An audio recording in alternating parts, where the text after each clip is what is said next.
Teste, teste, 1, 2, 3. Vamos ver se o nosso áudio chega a todos vocês. Vamos ver aqui o que o YouTube nos traz. Por enquanto, apenas anúncios, não é? Vamos ver.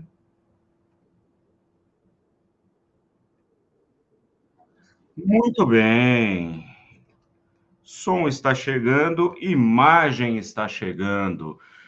Olá, meus caros e minhas caras, sejam muito bem-vindos e bem-vindas a mais esta live do canal Doni Correia, uma teia de ideias. Este canal, conduzido por mim, seu anfitrião, como sempre digo, Doni Correia, mestre e doutor em Estética e História da Arte, membro da Associação Brasileira dos Críticos de Cinema, a Abracine, e da Associação Brasileira dos Críticos de Arte, a ABCA, e também professor universitário, escritor, enfim, né, um diletante. Este canal, aliás, que também é diletante, é dedicado àquele tripé que eu sempre digo, né, estética, história da arte, cinema, mas não se restringe somente a isso, porque o nosso papo é estético, portanto, diz respeito às várias percepções metafísicas a que estamos sujeitos em nossa existência. Este canal só é possível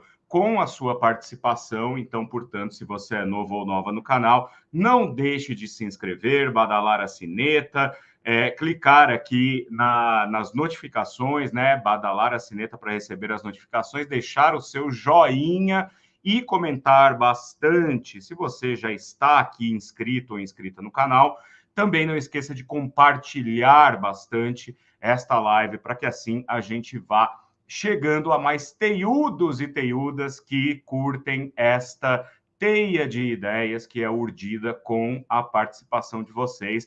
É claro, não é? Vocês também podem apoiar a nossa iniciativa mandando o seu superchat, deixando o seu super sticker depois, se você está vendo a gravação desta live, que vai ficar aqui, e também nos apoiando diretamente, se utilizando aqui do nosso Pix, que está aqui embaixo para você poder nos apoiar, se quiser e se puder, ou então na descrição do vídeo também nós temos outros Pix que estão aí à disposição de vocês para apoiar essa iniciativa. Dessa maneira a gente vai melhorando o canal, trazendo mais teiudos e teiudas para o nosso engendramento nessa urdidura maravilhosa, ensinando o algoritmo que o nosso trabalho é importante. Já vou dando boa noite aqui para as pessoas que estão se manifestando. Minha querida mãezinha Zuleika Mamprim, é claro, dando boa noite a todos, a primeira a chegar, a última a sair. E aí nós temos a minha irmã querida, Sani Correia, psicóloga, e acho que esse tema de hoje também vai interessar a ela bastante. Dando boa noite. Nós temos a Michele Santos Nascimento aqui, que também é uma habituê do canal, dando boa noite para a gente. Na noite de hoje, não é? Hoje é feriado, tá friozinho aqui em São Paulo, o frio estava precisando chegar, né? Porque a gente já tinha entrado o outono aí e o calor não dava paz para a gente. Eu, como sou uma pessoa mais do frio, hoje estou gostando da temperatura, se bem, né, que olhando aí a temperatura, às vezes a gente se assusta um pouco com os graus aí, né? E agora à noite fica um pouco mais frio mesmo, por isso eu estou aqui devidamente paramentado para não passar frio enquanto converso com vocês. Também temos aqui a chegada de Matheus Morgan, meu querido aluno, como vai? Boa noite, professor Matheus Morgan, aluno aí da licenciatura de Artes Visuais, sempre muito participativo, com certeza também vai gostar aqui do nosso papo, eu agradeço bastante aí. Hoje a gente vai conversar neste feriado de Corpus Christi, não é? Esse feriado que já é, enfim, tradicional dentro do catolicismo, dentro do cristianismo, né? Instituído aí já há vários séculos, um feriado que nos incita a conversar um pouco sobre a figura de Jesus Cristo, né? Cristo que ali na sua última ceia disse, repartindo o pão, né? Comam este pão, afinal é a minha carne, bebam este vinho, afinal é o meu sangue. E é muito interessante a gente, né, remontar essa cena da última ceia de Cristo, porque se a gente fizer uma análise sociológica, antropológica, né, a gente pode voltar para o nosso querido Sigmund Freud, né? Está aqui a coleção, as obras psicológicas completas do Freud, aqui ó, no volume 13, né? Totem e Tabu, Freud vai falar sobre essas questões antropológicas da devoração do pai para poder sobrepor-se a ele, né? Então a gente olha aí para a religião e fala: coma da minha carne, beba do meu sangue, para que você ascenda ao reino dos céus, né? Comungue com essa imagem crística, não deixa de ser também uma expressão muito ancestral, né, atávica, de uma dinâmica que depois vem ser estudada pela antropologia, pela psicanálise, e a gente também vai falar de Jung aqui, né? Eu tenho falado bastante de Freud e Jung, aliás, não esqueçam de conferirem a playlist Domingo é Freud, que são as lives dominicais que eu faço sempre às 16 horas aqui no canal. Você tem essa playlist para a gente poder bater esse papo sobre questões ligadas à filosofia e à psicanálise, à psicologia analítica. E hoje eu ainda vou falar de Jung aqui também, porque tem a ver com o nosso papo. Vocês também no domingo, nesse próximo domingo, fiquem atentos, porque dentro desse programa de feriado prolongado aí, eu programei uma live a respeito da Bíblia Satânica de Anton Szandor Lavey, né? Então a gente vai da água para o vinho aqui, como eu disse, a gente vai falar de Jesus Cristo hoje, né? Dessa imagem crística, e de um Jesus muito mais humano, e no domingo nós vamos falar do seu contrário, vamos dizer assim, né? Na visão popular, que é o satanismo de Anton Lavey, que na verdade, eu já vou dando spoiler aqui, mas assistam, porque vai ser muito interessante, é um grande showbiz, né? Como tudo da cultura norte-americana. Muito obrigado a Neuza Santos aqui também dando boa noite, professor. Muito obrigado, Neuza, pela sua presença. Vamos começar a falar aqui, então, um pouco sobre o nosso assunto principal de hoje, né?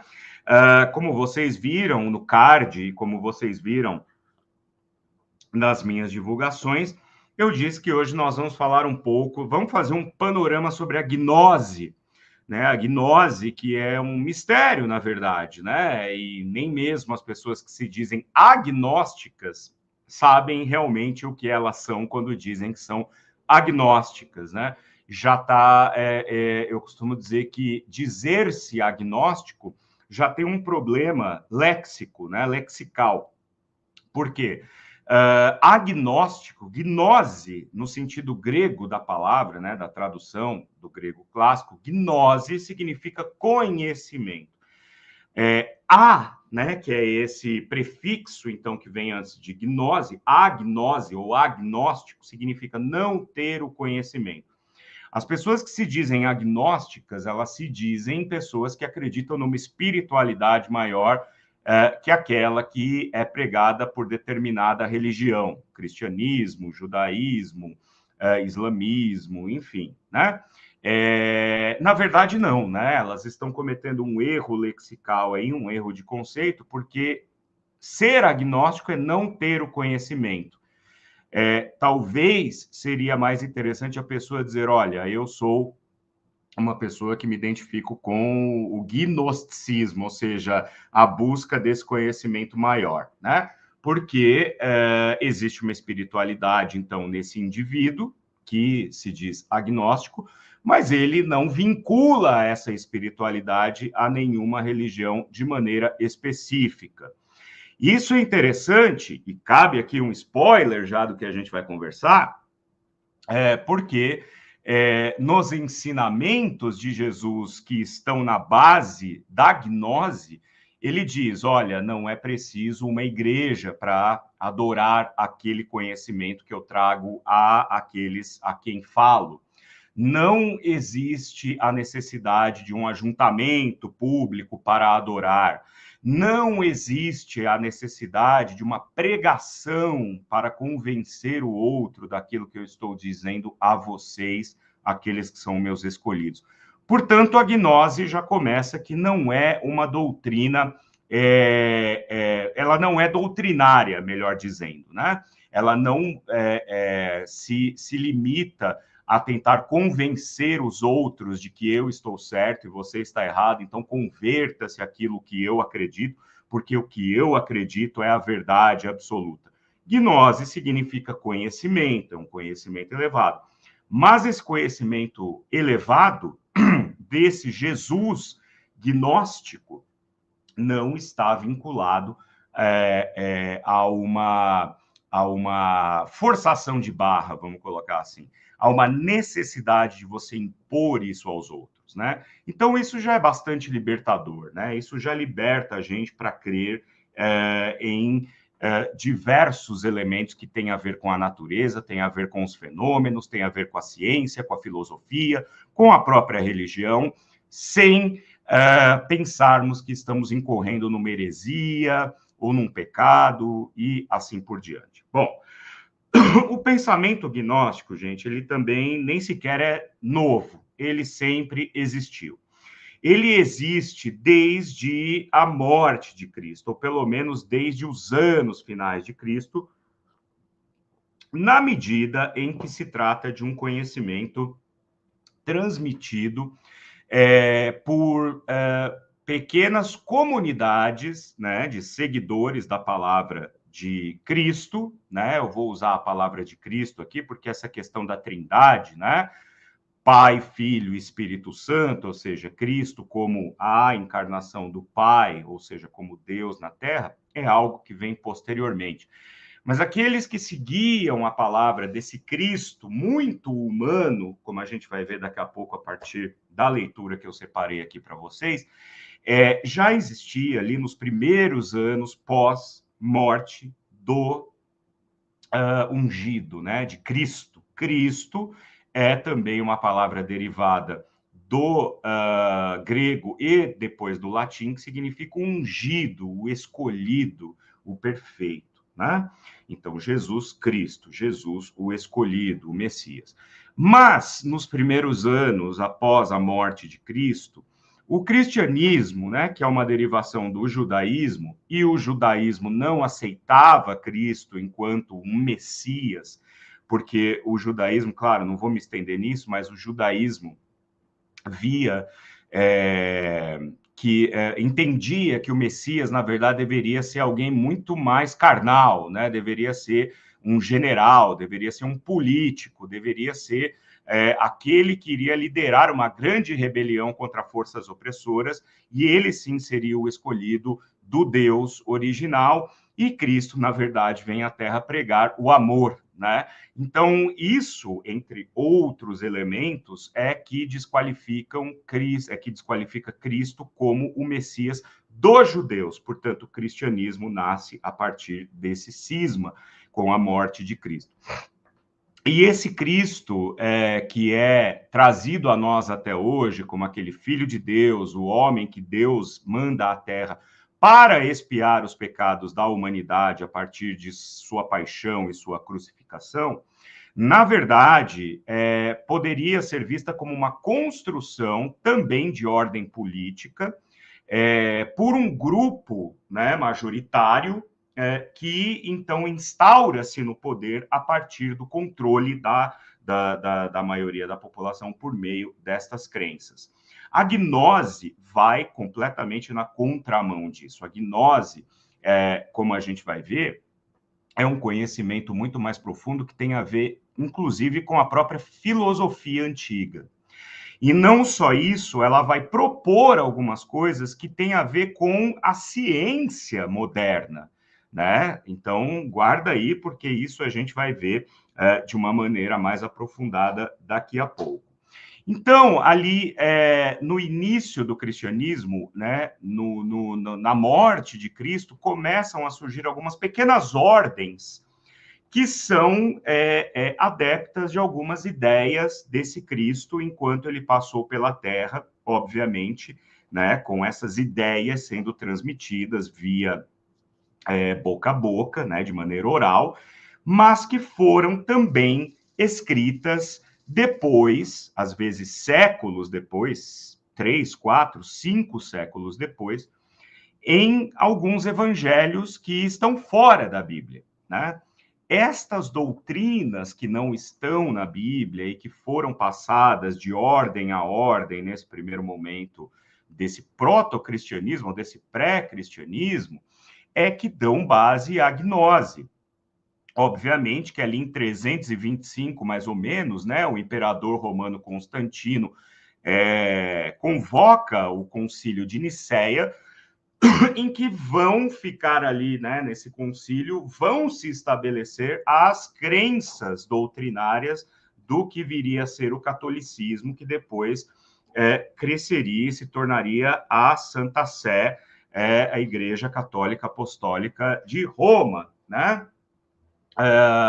Mas nesse primeiro momento, a ideia desse concílio de Nicéia era estabelecer o mínimo de unidade nesse pensamento religioso, nessa doutrina cristã, para que se a partir daí pudesse se espalhar a palavra ou a doutrina, né? Essa fé cristã, judaico-cristã, né? A partir do catolicismo. Bom, o que foi discutido ali no Concílio de Nicéia é como essa narrativa seria construída de maneira que o fiel, ou seja, aquele que é o fim último, né? Como a população receberia aquilo da maneira mais inteligível possível, a fim de entregar, então, a sua fé na mão desses sacerdotes.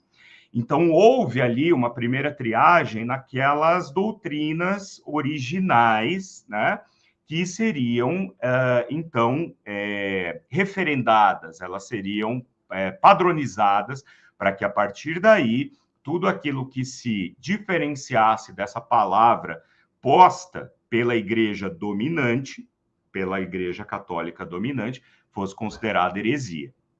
Mas, se vocês pegarem a Bíblia, sobretudo o Novo Testamento, que é o que dá a base do catolicismo, né? Porque a gente tem o Antigo Testamento, que é a base do judaísmo, e depois a gente tem o Novo Testamento, que é onde a gente tem os evangelhos que dão conta da vida de Cristo e de sua santidade.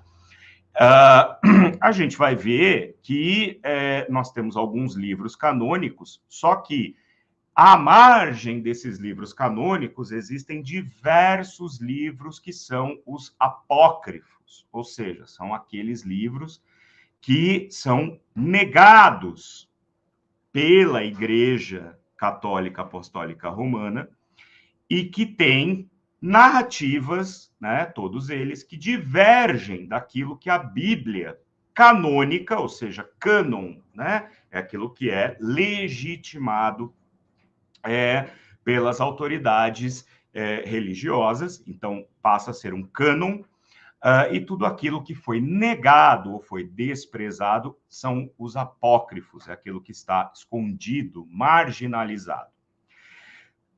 Talvez a forma da gente compreender Jesus e seu tempo esteja, a melhor forma, né, esteja justamente nesses apócrifos. Porque é como eu digo, né? A história é sempre feita pelos vencedores. Então, cânon é justamente a doutrina posta pelos vencedores dessas ordens pré-crísticas, né? Pré-cristãs, pré-católicas, né? Surge uma que se sobressai e que se torna a Igreja Católica Apostólica de Roma, ao longo de vários séculos de construção ideológica, política, doutrinária. E aqui eu não estou condenando, obviamente que não, eu estou fazendo uma análise dentro das ciências da religião, da história das religiões, e aquilo que está à margem acaba, né, se diluindo. Mas é lá que estão, talvez, alguns dos melhores relatos a respeito de quem foi o Jesus homem de verdade, carne e osso, né? E nos dão uma dimensão, esses evangelhos apócrifos, uma dimensão muito mais interessante, muito mais complexa, do tempo e do contexto político e religioso desse período, né? Então, se vocês procurarem, não é difícil, nada difícil de encontrar na internet, vai lá no Google, digita, né, evangelhos apócrifos, vocês vão ter aí uma enxurrada de livros que foram escritos, né, manuscritos que foram realizados ali, desde, sei lá,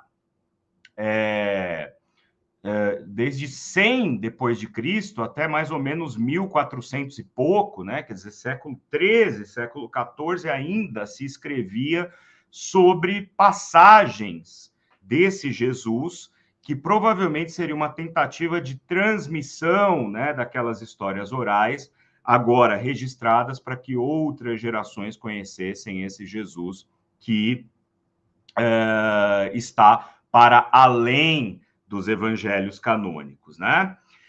E aí que nas minhas garimpagens, né, da internet, né, nos sebos virtuais, nas minhas perambulações virtuais, eu me dou com este livro aqui, ó, O Outro Jesus, né, segundo os evangelhos apócrifos, que é do Antônio Pinheiro.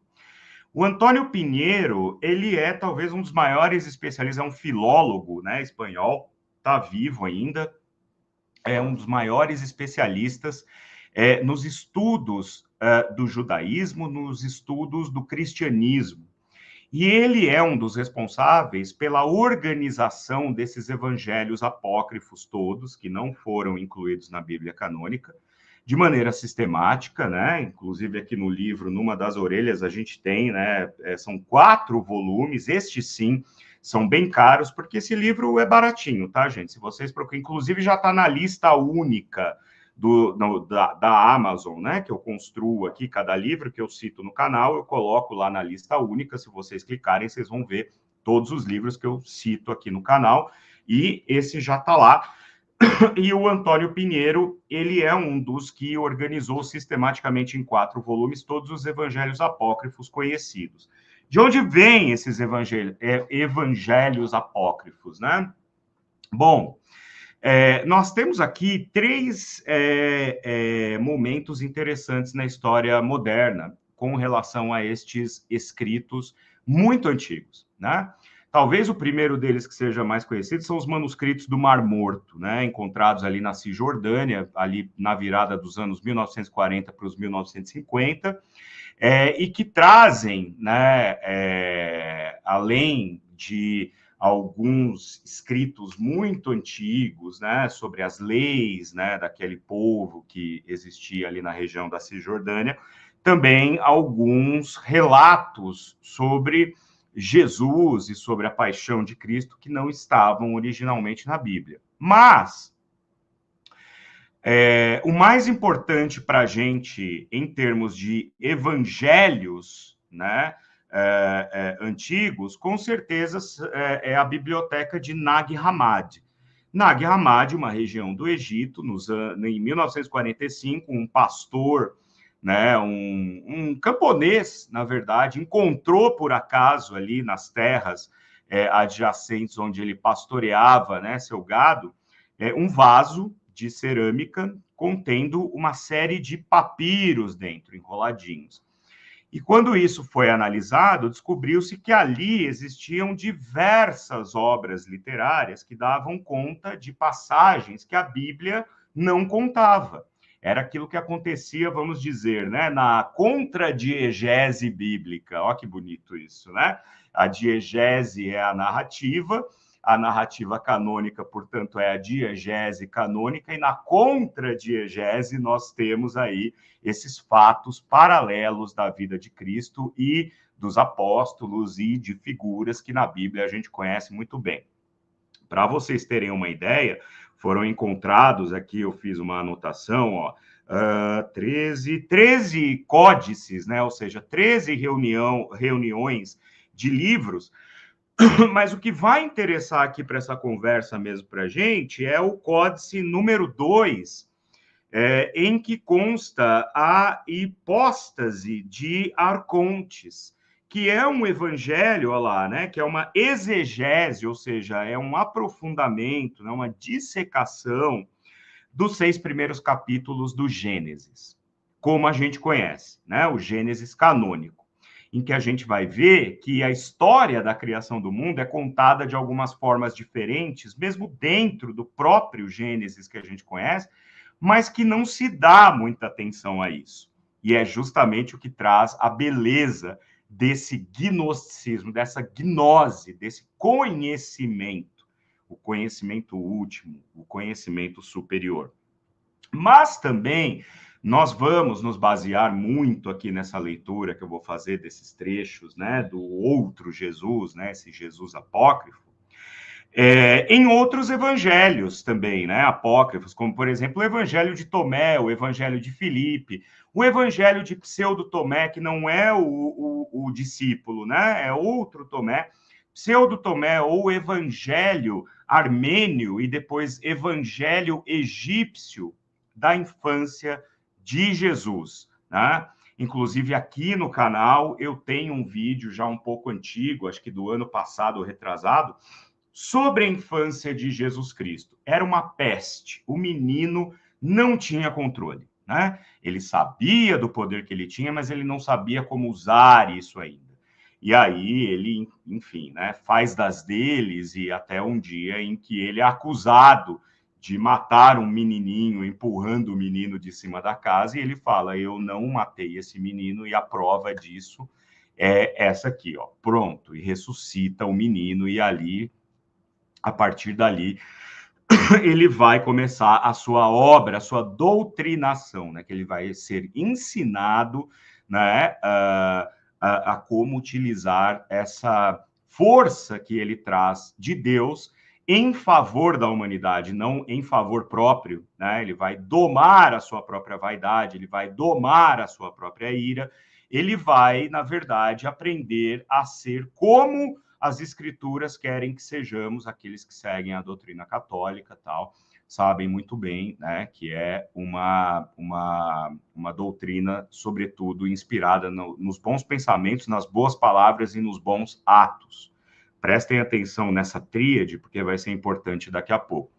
Nada se sabe da infância de Jesus pelos evangelhos canônicos, né? A gente tem o nascimento dele, a gente tem, enfim, né? Toda aquela versão que Jesus nasce na manjedoura, tal, né? Esse é saudado pelos 3 reis magos, mas depois Jesus já reaparece para ser batizado por João Batista e começar a sua obra, né, de pregação. Sobre esse intervalo entre ali a primeira infância de Cristo e a adolescência dele, pouco se sabe no cânone, mas nos apócrifos está tudo lá, nesses evangelhos. Pseudo-Tomeu, Pseudo-Tomé, né, na verdade, Tomé, Filipe, né, o evangelho de Maria Madalena, né, e aqui cabe também uma reflexão, porque Maria Madalena é vista nos evangelhos canônicos como uma prostituta, né? Só que não teria como ela ser prostituta chamando-se Maria Madalena, porque Madalena, Magdalena, que é, né, o termo original, significa aquela que vem de Magdala. Magdala, uma cidade ali, né, na região de Israel, enfim, naquela região em que toda a narrativa de Cristo antes e depois se dá. E só quem levava a origem em seu sobrenome, né, ou seja, a origem geográfica, né, a toponomia, né, eram aqueles que tinham algum papel na sociedade, que de alguma forma eram reconhecidos. O próprio Jesus, né, de Nazaré, Jesus Nazareno, ou seja, de Nazaré, nascido em Nazaré. Então, Madalena significa vinda de Magdala. Uma prostituta, naquela sociedade que existia naquele momento, ela não tinha identidade, ela nem gente era, né, considerada dessa maneira. Então, portanto, Maria Madalena não poderia ser uma prostituta. Pelo contrário, era uma mulher de iluminação, era uma mulher que tinha conhecimento. Tanto é que Jesus, segundo os apócrifos, tinha lá seus 12 apóstolos e Maria Madalena como uma seguidora fiel também junto a ele e conhecedora da gnose, né? Aquela que também foi identificada como alguém escolhida para conhecer os verdadeiros mistérios desse Cristo, né? Eu falei, então, dos manuscritos do Mar Morto, eu falei de Nag Hammadi, mas eu não posso esquecer de citar aqui um último evangelho que já foi descoberto tardiamente, que é o Evangelho de Judas Iscariotes, né? O Evangelho de Judas Iscariotes, que foi encontrado na região de Almínia, né, no Egito, nos anos 70, então, portanto, agora, né, 50 anos atrás, talvez um pouco menos.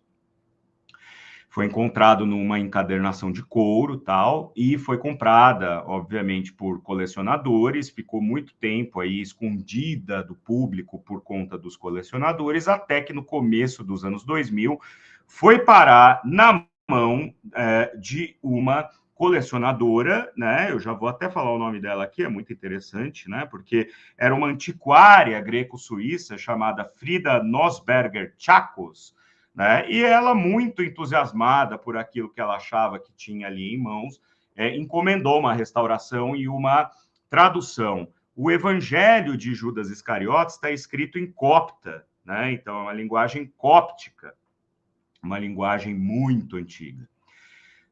E esse evangelho é fascinante, né? Inclusive, em 2006, portanto, 18 anos atrás, ele foi finalmente revelado, foi traduzido para o inglês, para o português. Eu me lembro quando saiu a edição.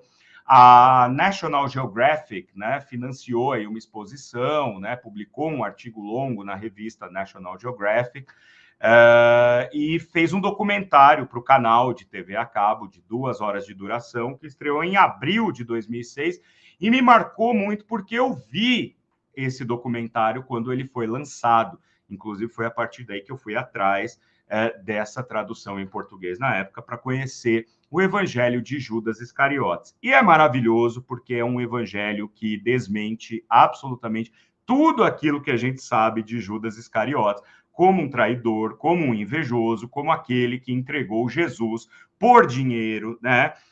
E que portanto, é o antagonista, né? Esse dualismo dentro do catolicismo ele é muito importante, né? Existe sempre aí o céu e o inferno, né? O bem e o mal, e Judas estaria então identificado com a maldade. Mas no Evangelho de Judas Iscariotes, a gente encontra uma frase que é lapidar, que Jesus fala para Judas. Ele diz: tu sacrificarás o homem que me revestiu. Olha que forte isso. Tu sacrificarás o homem que me revestiu. O que isso significa? O Evangelho de Judas Iscariotes, que é narrado em primeira pessoa, portanto, é como se Judas estivesse dando seu testemunho, diz o seguinte: olha, eu não sou, né? Existe a figura de um narrador que vai introduzir, né? Dizer assim: olha, Judas não é o vilão, conforme vocês dizem, e Judas entra dizendo: eu era um dos preferidos, né? Um dos escolhidos por Cristo para conhecer os mistérios verdadeiros daquilo que ele trouxe a nós. Portanto, agora Judas passa do grande traidor para um dos mais próximos. E os evangelhos gnósticos dizem exatamente isso, né? Dentro dos evangelhos gnósticos, Filipe, Tomé, Maria Madalena e o próprio Judas, a gente vai ver que Jesus tinha seus 12 apóstolos, mas entre esses 12 ainda havia aqueles que eram os favoritos, que Jesus havia encontrado nessas pessoas uma iluminação diferente que faria deles mais permeáveis àquilo que Jesus trazia de fato. Além de Maria Madalena, que era um problema, né? Porque os apóstolos eram muito enciumados. O que essa mulher está fazendo aqui, ouvindo, né? O que a gente fala. E Cristo dizia: para de reclamar, porque ela é uma pessoa importante para a gente, né? E Judas diz que eu era um deles. Eu era um desses que eram os favoritos para ouvir a doutrina secreta, né? Vamos colocar entre aspas. Tanto é que foi para mim que ele disse: você vai me delatar e vai sacrificar o homem, ou seja, essa capa de carne, essa matéria, onde eu estou encarnado, para eu poder retornar ao reino de meu Pai, do Pai de todos, daqueles que são os escolhidos. Portanto, Judas aqui passa a ser o braço direito. Há vertentes, né, da história da religião, enfim, né, da hermenêutica, enfim, dos evangelhos, que dizem que, na verdade, Judas seria aquele que, num ato intempestivo, teria delatado Jesus para que, a partir da prisão daquele homem, de Jesus, instaurasse uma rebelião do povo judeu contra os seus dominadores, que eram os romanos. E aí sim, né, os judeus encontrariam no Cristo a figura do Messias, que era o líder militar, o líder religioso. E a versão que a gente conhece é que Judas era simplesmente um traidor invejoso que foi lá e delatou Jesus, e para isso ele foi, então, por isso ele foi crucificado. Os agnósticos se valem dessa ideia de que Judas era, na verdade, o homem que libertaria Cristo, Jesus Cristo, da sua capa de carne, uma vez que ele havia cumprido a sua missão, que era reconhecer os seus iguais. Já vou falar sobre o que é este reconhecimento dos seus iguais. Né? Muito bem. Feita essa contextualização, e eu peço, por favor, que vocês participem, né? Deixem as suas perguntas, como eu disse, inscrevam-se. Se estão assistindo a esta live na condição de gravado na TV 247, já se inscrevam aqui no canal, venham para esta teia de ideias, né? Ajudem-me a construí-la. Nós sabemos que o YouTube dá preferência a alguns assuntos e algumas celeumas aí que rendem, né? Views e tal. Eu, de minha parte, vou fazendo o meu trabalho humilde e carinhoso aqui, trazendo para vocês assuntos dos quais sou entusiasta e, portanto, né, preciso muito que vocês me ajudem a espalhar a palavra. Vamos lá, então. Nesse livro aqui, né, O Outro Jesus Cristo, veja que interessante, né? O Antônio Pinheiro, ele tentou aqui, ele conseguiu, na verdade, né? Eu não digo que é um livro perfeito, tá, gente? A primeira parte dele, ou pelo menos dois terços dele, é um pouco uma narrativa. O que ele fez? Ele pegou a compilação de todos os evangelhos apócrifos e tentou construir uma narrativa como se fosse uma ficção, né? Uma história, era uma vez assim, assim e tal. Mas talvez a habilidade literária dele não seja exatamente um predicado. Então, algumas vezes, a narrativa acaba ficando um pouco enfadonha. Mas ela é repleta de pontos interessantes que nos ajudam a entender o que ele quer dizer com o outro Jesus, né? Bom, primeiro que ele vai, né, partir justamente, ele abre o livro falando dessa narrativa de um Jesus criança que ainda não dominava os seus poderes, mas sabia que os tinha e sabia por que os tinha, né? E depois ele vai retroagir, ele vai lá atrás, na origem da Virgem Maria, né? Vai lá nas origens de Maria, e aí é que a gente vai saber, por dados desses evangelhos apócrifos, que Maria, na verdade, era filha de Joaquim e Ana. Joaquim, um homem muito rico, um homem temente a Deus, um homem muito dedicado à religião, ao judaísmo, né? Um homem que frequentava o templo, que doava ao templo sempre uma parte muito grande da sua fortuna feita naquele ano. E que Maria, filha, portanto, de Joaquim e Ana, soube desde cedo que ela deveria sacrificar-se em favor da geração do Espírito Santo na Terra. Então, Maria, ainda adolescente, recebe uma revelação e passa a se dedicar em tempo integral ao templo, né? Então, ela se torna uma virgem devota ali da liturgia, enfim, mas chega um momento em que ela tem que deixar o templo. Ela chega numa idade que as mulheres elas se casam e ela não quer se casar, ela quer continuar servindo ao templo, ela quer continuar, né, ali se dando em prol daquela doutrina que ela acredita, enfim, né? Mas os anciãos, né, os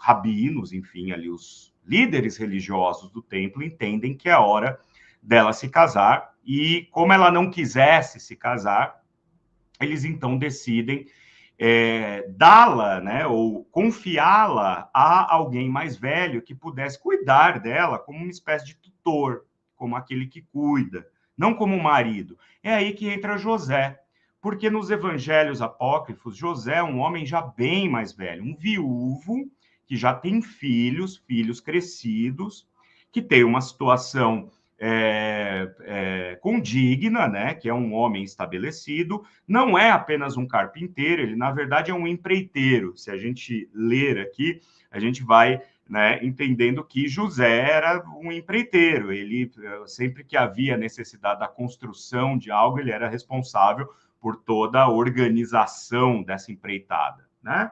E ele fala, mas eu já estou velho, o que eu vou fazer? Né? Não posso tomar essa moça para cuidar e tal. Mas ele tem que levar Maria com ele. Então, não é uma relação de marido e mulher, é mais uma relação de um tutor com aquela que é uma protegida, né, que está sob esse guarda-chuva dele. E, de fato, ela acaba, então, né, gerando o filho a partir do Espírito Santo. Em nenhum momento José diz, segundo a narrativa aqui, que o Pinheiro transforma numa história, né? Diz que José haveria se ofendido porque a esposa dele estava grávida e não era dele. Pelo contrário, ele diz o seguinte, pô, mas agora ferrou, né? Porque os outros vão falar de mim, né? O templo vai falar de mim. Então é melhor a gente sair daqui e ir para um outro lugar até essa criança nascer. Obviamente que eles vão ser bastante hostilizados pela sociedade local, né? E eles vão ter que, então, provar, o Espírito Santo prova aos convivas que os dois são ali ungidos, escolhidos. E aqui na versão apócrifa, Cristo não nasce numa manjedoura, né? Visitado pelos 3 reis magos. Ele nasce numa gruta. Então é algo muito mais assim humano, né? Maria está ali já parindo, e eles precisam parar em qualquer lugar disponível. Obviamente que eles são ajudados por anjos, enfim, mas Jesus nasce numa gruta, né? E não na manjedoura como a gente conhece no cânone, né? E Cristo, então, vai crescer, Jesus Cristo vai crescer e tal, e vai fazer toda a obra dele. Há passagens em que Cristo desce aos infernos, né? Cristo aqui também é colocado em perspectiva quanto à sua própria relação com o sexo feminino. Ora, Jesus é uma pessoa extremamente misógina, né? As mulheres, elas são sujas e tal. Ora, ele é uma pessoa que não vê diferença entre os sexos, né? Inclusive, isso vai ficar daqui a pouco mais patente na própria narrativa da gnose, conforme o Antônio Pinheira compilou aqui, porque a gente não pode esquecer que, mesmo nos evangelhos canônicos, a gente tem divergências. As histórias, elas às vezes vão por caminhos divergentes e bem divergentes, né? O próprio Gênesis mostra isso, como a gente verá daqui a pouco, né? Mas mostra um Cristo muito mais humano, um Cristo que também sente a ira, que também sente desejos, que não é um homem exatamente santo, né? Mas que detém a doutrina, ou seja, que detém a verdade da gnose, e que ele transmite apenas àqueles que ele considera ou que ele identifica como os iguais a ele. E não é aleatório isso, tá? Está ligado à própria crença da criação, segundo os gnósticos, tá? Eu já vou falar a partir de agora, assim que eu ler aqui comentários da minha querida Michele Santos, que diz o seguinte: se não me engano, na própria Bíblia oficial, fala que Judas se enforcou em uma árvore. Isso, exatamente, né? Sempre achei intrigante. Se ele era o frio traidor, por que então faria isso? Pois é, como eu disse, as narrativas elas são conflitantes até mesmo dentro do próprio cânone, né? Uns vão dizer que Judas se enforcou, então, na árvore, porque se arrependeu de ver aquilo que aconteceu a Jesus. Mas o que ele esperava, não é? Entregando, né, o inimigo número 1 do Estado romano para os romanos, né? Jogando aos leões, né? Aqueles que vão dizer que ele se arrependeu também são os mesmos que defendem a tese de que Judas esperava que, a partir do momento que Cristo fosse preso, haveria, então, uma rebelião entre os judeus que deporia o poder de Roma e que, vendo que isso, na verdade, era uma grande ingenuidade, ele havia se suicidado, se arrependido. Mas, como eu falei agora há pouco, né, o Evangelho de Judas, que é apócrifo, não canônico, mostra que Judas era muito mais próximo de Jesus do que dizem as escrituras oficiais, né? E a Michelle também diz aqui, talvez ele tenha feito isso pensando estar fazendo algo bom, talvez achou que Jesus ia se livrar no último momento, talvez, E quando viu que o plano não foi como planejou, desesperou-se. Pois é, o próprio suicídio de Judas já dá uma dimensão bastante humana, né? Dos relatos, bastante carnal e menos espiritual da coisa, né? Temos aqui o CH Ferreira, que também está com a gente sempre. Olha lá, a melhor cena de Jesus no cinema está em Ben-Hur, maravilhoso. Salvo engano, né? CH, me corrija se eu estiver errado, é no momento em que nós vemos somente a sombra de Jesus. Essa cena é linda, né? Iluminando assim o Charlton Heston, né? Iluminando não, né? Mas enfim, né? Passando por cima dele. Não me lembro se tem exatamente a cena da crucificação, mas essa cena me marcou muito, desse Jesus que apenas aparece em vulto, né? É uma cena muito bonita. Vamos lá, então, para o que o Antônio Pinheiro diz a respeito dos evangelhos apócrifos. Ele diz o seguinte: consideremos estas doutrinas, né? No penúltimo capítulo. A partir da ideia básica de que Deus e o mundo formam uma unidade, isto é, sobre a base de uma concepção evidentemente panteísta do universo, um ramo da religião indo-iraniana, logo chegou a um profundo dualismo. O universo todo, aliás, o universo, todo o mundo material, inclusive a parte carnal do homem, procedia do uno, ou Deus único. Porém, havia sido gerado por um desvio pecaminoso dele, ou seja, de Deus. Olha que interessante, né? Aqui a gente fala de dualismo. Quando o Antônio Pinheiro fala aqui em uma vertente indo-iraniana, a gente tem que pensar o seguinte: para o Antônio Pinheiro, e isso é algo que eu acho interessantíssimo, o catolicismo e o próprio judaísmo, eles estão sujeitos a questões de uma crença, de uma religiosidade muito anterior.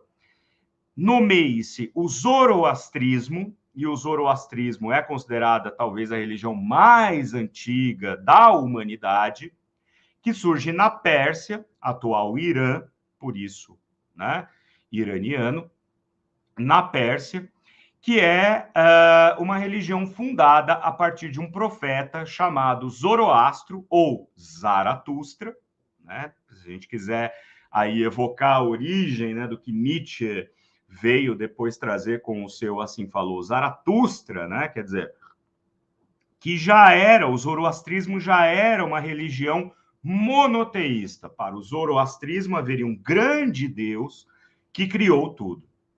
E o zoroastrismo criou esse dualismo. Para o zoroastrismo existiria a perfeição, né, que é Deus, e a oposição disso, que é o mal, que é tudo aquilo que faz mal às sensações, ao sensível, ao homem, a nós na Terra.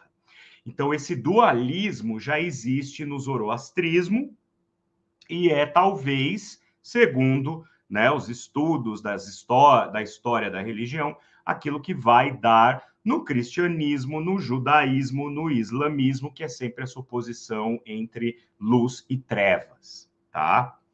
Além disso, o zoroastrismo também, deixa eu pegar aqui uma anotação que eu fiz a respeito do zoroastrismo aqui para a gente não perder, né? O zoroastrismo ele vai pensar no universo como algo que tem começo, meio e fim, portanto a escatologia, né, o apocalipse que a gente conhece nos escritos canônicos já estavam no zoroastrismo. A ética e prática, né? A religião enfatiza a importância da tríade. Olha lá, lembra que eu falei no começo, né? Bom pensamento, boas palavras e boas ações. Isso é a base do cristianismo, né? Você tem que ter bons pensamentos, falar bem, ou seja, escolher as suas palavras e ter boas ações, fazer o bem, trazer o amor, né? Fazer emanar o amor de você. Então, isso já estava no zoroastrismo.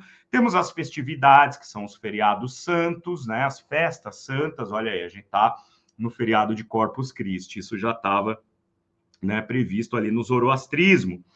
Mas também a gente não pode esquecer que, além do zoroastrismo, a gente tem na base daquilo que é o judaísmo e, consequentemente, o cristianismo e o catolicismo. Olha lá.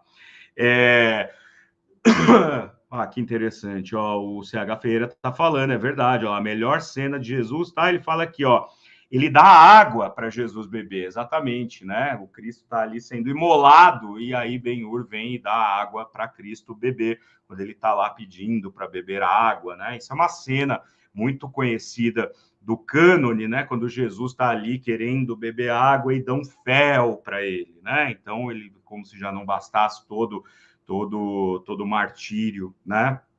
Mas no filme Ben-Hur tá dando água para ele, uma cena muito bonita. Eu assistia na minha adolescência, na TV de madrugada, inclusive com a minha irmã, nos corujões da vida, né? Tá, o Jesus que dá água para Ben-Hur, exatamente. Para vocês verem como a memória atrai, né? Então, a gente vai ver aqui que, bom, a gente estava nessa questão do zoroastrismo, e tem outro elemento importante que vai ser mencionado aqui daqui a pouco, que eu já vou adiantar para vocês, que é o platonismo, né? Então, segundo a exegese, né, dos evangelhos apócrifos, existe uma combinação, então, daquilo que Zoroastro pregava com aquilo que vinha de Platão. Quando a gente fala da Pérsia, gente, da Mesopotâmia, que hoje é o Iraque, a gente está falando das civilizações mais antigas que se conhece, né? Das civilizações, ou seja, das comunidades organizadas e tal. Então, o zoroastrismo, e depois, vindo para a filosofia helenística, Platão,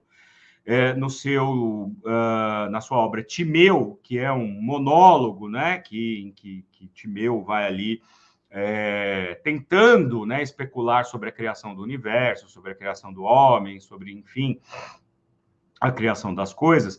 Platão enxerga, né, nessa criação do universo, a figura de um demiurgo. Demiurgo é uma palavra bastante conhecida, inclusive é um filme, né, do Jorge Maltner, com Caetano, Gil, enfim, né, feito no exílio, feito em Londres, em 1972 ou 73. Demiurgo, né? O que é o demiurgo? Para o platonismo, demiurgo, porque demiurgo significa aquele que trabalha em prol do povo. Demi, que vem de demos, povo, e urgo, né? Urges, que é realizar. Então, é aquele que realiza as coisas em favor do povo, aquele que realiza as coisas em favor da comunidade. O demiurgo é um criador que olha para o universo, para o cosmos, e encontra o caos. E a partir desse caos, ele vai organizar aquilo que é a natureza. E a natureza é algo intangível, é algo inabitável, é algo inatingível. Por isso que estética para Platão é algo, a arte para Platão é algo que nunca será perfeita, porque esse mundo da inteligência, esse mundo do pensamento é inatingível pelo mundo sensível, que é onde habitamos, que é onde Platão habitava. O mundo sensível, dentro dessa ideia cosmogônica de Platão, era uma cópia imperfeita do mundo perfeito que o demiurgo criou, tá? Então vejam, já é uma ideia, né, ainda que muito diferente, muito ancestral, de um Deus que cria a partir do caos, né? E nós temos do outro lado o zoroastrismo, que também crê na existência de um Deus único que criou tudo e que se opõe ao mal, que é aquilo que vivemos na Terra. Então vejam, né? O mal é essa vida terrena carnal para o zoroastrismo. Para o platonismo, essa vida terrena sensível, ela é imperfeita. Então, o Antônio Pinheiro vai dizer que é muito possível, né, que esses evangelhos apócrifos nos dizem que é muito possível que dentro do judaísmo ortodoxo, aquele que segue a Torá, também existissem alguns grupos dissidentes que olhassem para o mal do mundo, para as mazelas, para o sofrimento, para a doença, enfim, como algo que é a imagem da imperfeição em oposição àquela perfeição de um Deus que seria a luz, que seria a paz. Então é daí que surge essa ideia de que nós só estaríamos libertos desse mal a partir do momento em que fôssemos salvos. O zoroastrismo já falava no dia do arrebatamento, no Apocalipse, né? Na escatologia, ou seja, na revelação daquilo que está oculto. Mas que bonito isso, né? Eu acho isso muito poético, porque daqui a pouco vai ficar mais lindo ainda quando a gente chegar na ciência, na física, né? Então, o que dizem os apócrifos com relação à criação do mundo, tá? Segundo, né, o nosso querido Antônio Pinheiro, Jesus dizia aos seus escolhidos, aos seus favoritos, que existem três classes, que eu vou ler para vocês aqui, ipsis literis, como ele define, de seres entre os homens, tá? Ele diz o seguinte, a primeira, ó, número 1, uma é puramente material, os chamados ílicos, que vem do grego ilé, matéria, né? Que não recebem nenhuma insuflação do demiurgo, ou seja, que não foram inspirados pelo demiurgo. Só que o demiurgo é imperfeito, como a gente vai ver daqui a pouco. Mas eles não foram inspirados por esse demiurgo. E por isso, nenhuma parte dessa centelha divina. Ou seja, são aqueles que estão vazios, mortos por dentro. Não receberam a centelha divina. A segunda classe absorve uma semi-insuflação, ou seja, apenas uma parte, ou seja, recebe do demiurgo o alento de sua própria e única substância intermediária entre a matéria e o espírito, que é a chamada psíquica, né? Do grego psique, alma, ou seja, o psíquico é a alma, porque Platão dizia, né? A alma é o ponto de ligação que existe entre a matéria e o demiurgo, entre aquilo que é divino, aquilo que é perfeito, né? Então, são seres que estão ali no meio do caminho. E, por fim, a terceira classe recolhe tanto a insuflação psíquica, ou seja, a alma, quanto a pneumática, né? Que é o vento, que é o ar. O espiritual. Estes são os despertos, os gnósticos, os espirituais, aos que Jesus fala. Então, Jesus, na verdade, ele veio à Terra não para salvar a todos. Ele veio para salvar aqueles que eram perfeitos, segundo as leis da criação de um Deus maior. E como que é essa criação a partir de um Deus maior? Olha que beleza. Quer ver? Vou pegar o trecho aqui, ó. Dentro do cosmos, segundo a religião indo-iraniana, o ser humano é um resumo de todo o universo. A parte superior espiritual procede diretamente de Deus, sua parte interior carnal vem da matéria e se encontra sujeito às suas leis, as leis da matéria. A parte superior é consubstancial com a divindade, porque os dois, homem e Deus, são espírito. O espírito que está dentro do ser humano se encontra, logicamente, fora do seu âmbito natural ao achar-se rodeado pela matéria. Por isso, deve tentar retornar ao uno para fundir-se com ele e escapar da perturbação da dualidade presente. Ou seja, o que o Pinheiro está dizendo aqui para a gente é que nós somos seres espirituais, em essência, e que estamos presos dentro desse pedaço de carne, que é a matéria, e, consequentemente, né, sujeitos ao ambiente, sujeito às coisas, à relação com as coisas. E a nossa missão maior é tentar encontrar uma forma de retornar ao uno, retornar ao Deus maior, que nem é esse Deus demiurgo, como a gente vai ver, né? Por quê? Olha o que ele diz, ó. Esse dualismo encontrou uma de suas justificações no duplo preâmbulo do Gênesis, né? Porque o Gênesis no livro ele tem duas versões para a criação, né? Então vejam aí que inclusive os livros canônicos têm as suas vicissitudes, né? Em que a criação de Adão é apresentada em duas versões distintas. A primeira por Elohim, né? Que é literalmente os deuses, e a segunda atribuída a Yahvé, que é o nome impronunciável, né? Como se fosse duas divindades diferentes. Então, assim, ó, o que ele vai dizer? Centremos-nos, pois, no núcleo da revelação de Jesus gnóstico que combina com o que expusemos até aqui. Vamos lá. Olha só que linda essa questão, né? Para a gente finalizar aqui o nosso bate-papo. Ele diz o seguinte: no princípio existia somente um ser perfeito, tá? Supraexistente, ou seja, que está acima de tudo, único, que vivia em si mesmo em alturas invisíveis e inomináveis. Poderia ser denominado de pré-pai ou pré-princípio. Olha, pré-pai, que interessante, né? A figura do pai. Ou pré-princípio, o início de tudo. Lembrem-se, no Apocalipse a gente lê: eu sou o princípio e o fim, o alfa e o ômega, né?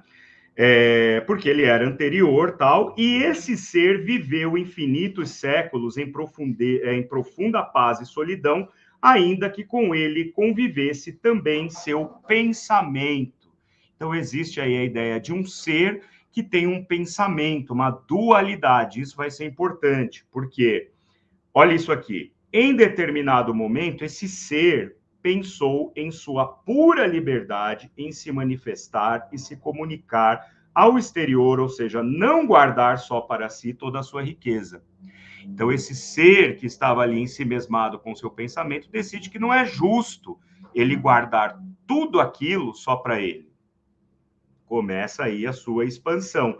Então, em união com seu próprio pensamento, ser e pensamento, seu desejo de se comunicar engendrou por emanação, ou seja, né, por transmissão etérea, né, e não por toque, mas por emanação, a primeira emissão de uma entidade divina, o unigênito, tá? Então, ele cria a essa junção do seu próprio ser com o seu pensamento.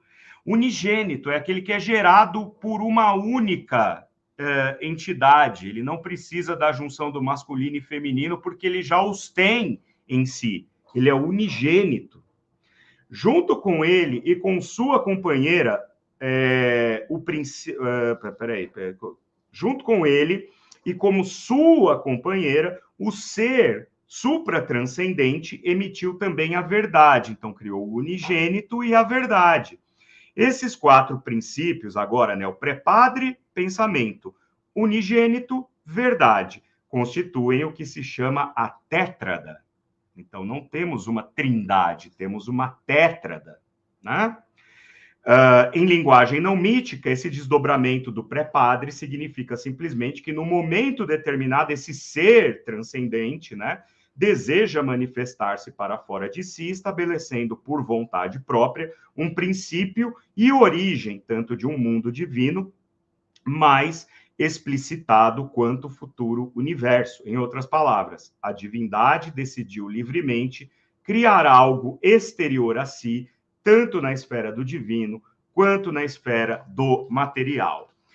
Aqui a gente vai ter, então, uma narrativa de como estas emanações do Pai primeiro vão dar origem aos seres que vão criar, né, que vão constituir, melhor dizendo, o pleroma, tá? Pleroma, que significa plenitude, que é aquele universo, né, inatingível, inalcançável, né, conforme a gente conhece aí pelo platonismo, né? Dentro desse pleroma, também foi criado o tempo. E o tempo, que está no platonismo também, porque o tempo é aquilo que determina a passagem das estrelas, dos planetas, enfim, né, para a filosofia platônica. Segundo os gnósticos, o tempo foi criado para que as coisas acontecessem dentro desse pleroma, que a gente pode chamar de paraíso, então, né, porque é o universo do Pai maior criador, que deu origem a tudo isso, para que o tempo fosse a medida de como essas emanações ou essas entidades, esses éons, pudessem compreender o mistério maior que era o Deus Pai primeiro.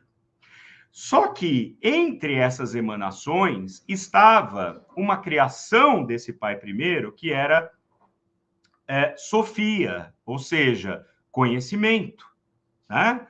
E Sofia tinha tanta vontade de conhecer a verdade maior, rápido demais, que violou as leis desse pleroma e foi punida. Nesse momento, esse Deus Pai, primeiro, cria uma divisão entre o pleroma e o mundo imediatamente abaixo, que seria para nós o nosso universo, e Sofia é dividida ao meio também, né, como punição. Então fica uma parte do conhecimento dentro do pleroma e uma parte fora do pleroma. Com essa punição, Sofia chora, ela fica triste, o conhecimento chora.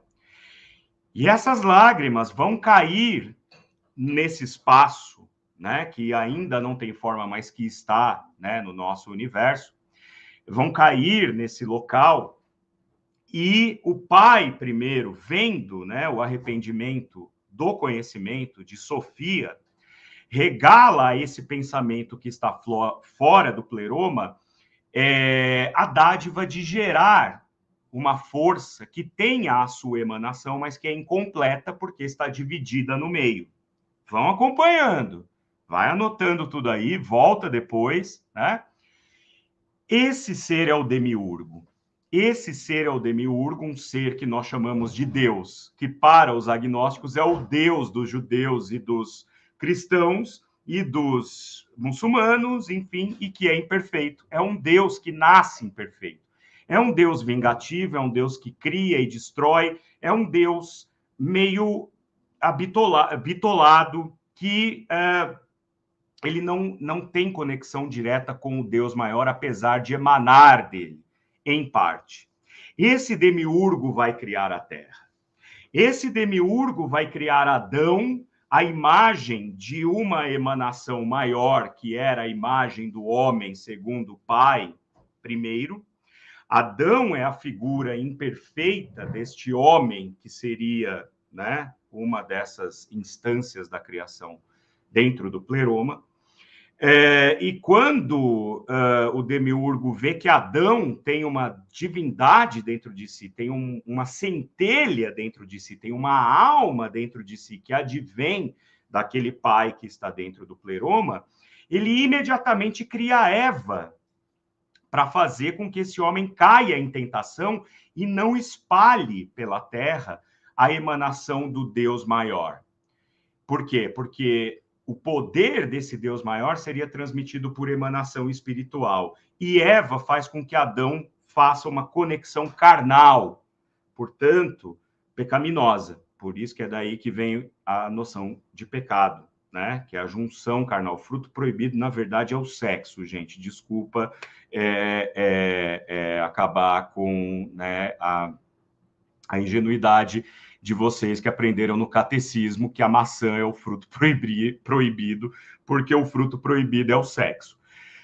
É o prazer sexual que não é para a reprodução, né? Então, quando o homem descobre isso, quando o ser humano descobre isso, ele cai em tentação. E isso é uma obra, segundo os gnósticos, do demiurgo, né? Para que o poder divino não se espalhe sobre a terra e que as pessoas não esqueçam o demiurgo ou não matem o demiurgo, seja lá o que for, né? O pai, primeiro, vendo que esse mundo fora do pleroma estava completamente fora de controle, manda o seu Cristo, ou seja, o seu ungido, aquele que ele cria a imagem do homem como conhecemos, que é o ser primordial, né? Atravessar todo o processo aí conturbado e caótico fora do pleroma e vir à Terra, resgatar aqueles que têm a propensão espiritual para retornar à completude do ser uno. Por isso não existem dicotomias, homem e mulher, bem e mal. O pleroma é completo, ele é perfeito, né? Então, essa é a crença do gnosticismo. É nisso que os gnósticos, né, que as primeiras ordens gnósticas, como os cátaros, por exemplo, na França, acreditavam. E que depois, obviamente, né, será apropriada por autores na nossa contemporaneidade, como Dan Brown, que vai utilizar disso para falar sobre o Santo Graal, né, para que o History Channel vive mostrando sobre os cruzados, né, os cavaleiros cruzados. Mas, em síntese, para os gnósticos, o Deus que nós temos como o criador do mundo não é o Deus real. Ele é uma cópia imperfeita gerada a partir da separação do conhecimento, ou seja, de Sofia, né? E por isso nós também temos um mundo imperfeito, cheio de atrocidades e assim por diante. Agora, a coisa mais linda que eu quero deixar para vocês, em termos de provocação, né, para encerrar esta live, que já está aí com 1h13 de duração, é o seguinte: essa ideia gnóstica da criação do universo, da criação das coisas a partir de um Deus Pai, não seria muito diferente daquilo que a física explica em termos de dinâmica, mecânica, enfim, para trazer uma elucidação a respeito de como o universo foi criado, não é mesmo? Lembrem-se, os apócrifos estão dizendo, então, que o Pai primeiro, né, era uma força única que tinha junto consigo a sabedoria, o pensamento, e resolveu um dia criar, se expandir, se mostrar, dividir. Portanto, qual que é a teoria do Big Bang? Existia uma massa muito compacta, por conta da energia, ela explode e dá origem ao universo. Outras correntes da física vão dizer que, na verdade, não houve uma explosão e que o universo começou a se expandir como um processo natural e, na verdade, ainda está se expandindo e, mais ainda, vai chegar num momento em que vai começar a retroagir, ou seja, vai se fagocitar, é uma autofagia do universo de volta a um núcleo mínimo, né? Vejam que interessante. A ciência diz uma coisa que os gnósticos também têm em si, né, como crença. Só que um está se valendo da observação, da lógica, da própria cientificidade das coisas, e o outro está se valendo de um conhecimento hermético, de um conhecimento místico, de uma fé, não é? O que nos faz pensar que, na realidade, tudo que nós temos enquanto imagem de uma civilização advém das mesmas filigranas, né, de teorias e de empirismos que vão, na verdade, essa noção que a gente tem de tentar explicar o universo por meio de fenômenos, atribuindo a entidades, né, fenômenos que a gente não pode explicar, não são muito diferentes dessa mesma tendência a explicar tudo que surge com as ciências modernas ali a partir do iluminismo e assim por diante, né? De novo, Jung estava certo, existe um inconsciente coletivo que é gerado muito antes de nós e que se ramifica em vários pontos da nossa cultura, né?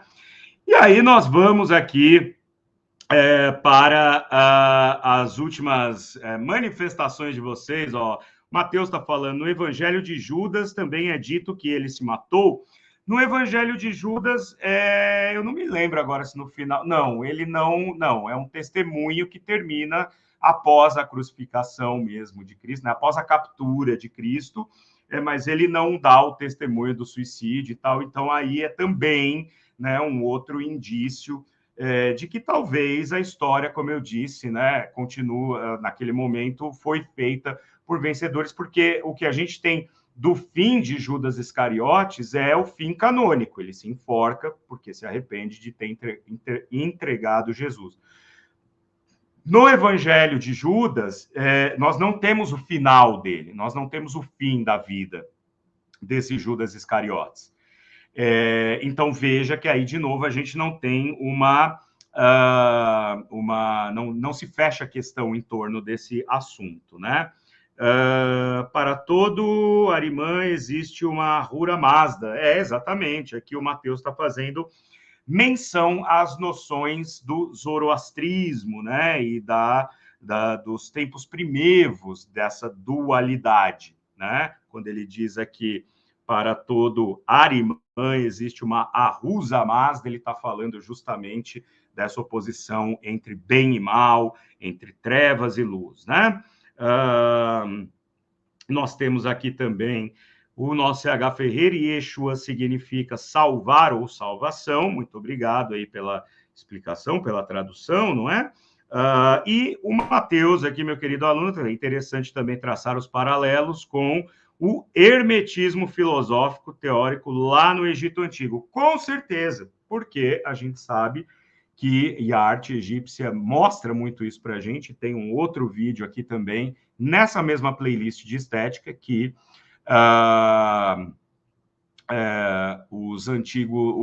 no Egito Antigo já se tinha uma sofisticada forma de manifestação religiosa, de manifestação mística, de algo que estava para fora de si, né?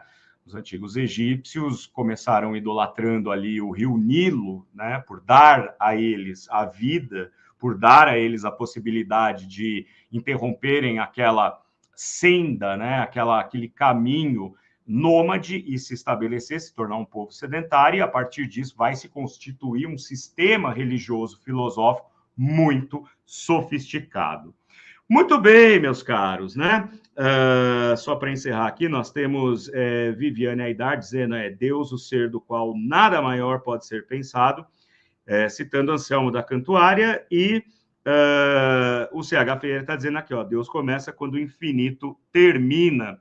E aí, por falar em terminar, eu termino reproduzindo aquilo que o próprio Albert Einstein disse, né, quando consolidou a sua teoria da relatividade, né? Ou pelo menos durante toda a sua trajetória, ele dizia que Deus não joga dados, né? Ou seja, e aí contrapondo com Mallarmé, né? Um lance de dados jamais abolirá o acaso, né? E para os matemáticos aí fica também a minha homenagem, que costumam dizer, né? Os matemáticos dizem que se Deus existe, ele é matemático, tamanha é a perfeição das coisas e da natureza.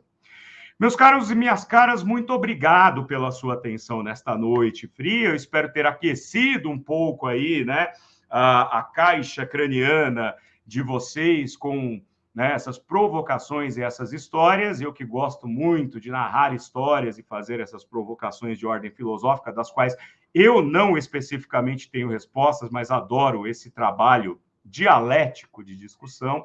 Eu espero vocês no domingo para o nosso Domingo é Freud. Quem sabe aí no meio do caminho não faço mais uma live surpresa, quem sabe, né? Mas eu quero agradecer muito vocês, pedindo que vocês colaborem com o nosso trabalho, compartilhando. Se estão vendo este vídeo na TV 247, não deixem de vir aqui no canal. E vejo vocês no domingo, então. Bom feriado para vocês, aqueles que vão conseguir emendar aí. Bom final de semana. Nos vemos na próxima. Tchau, tchau. Beijos.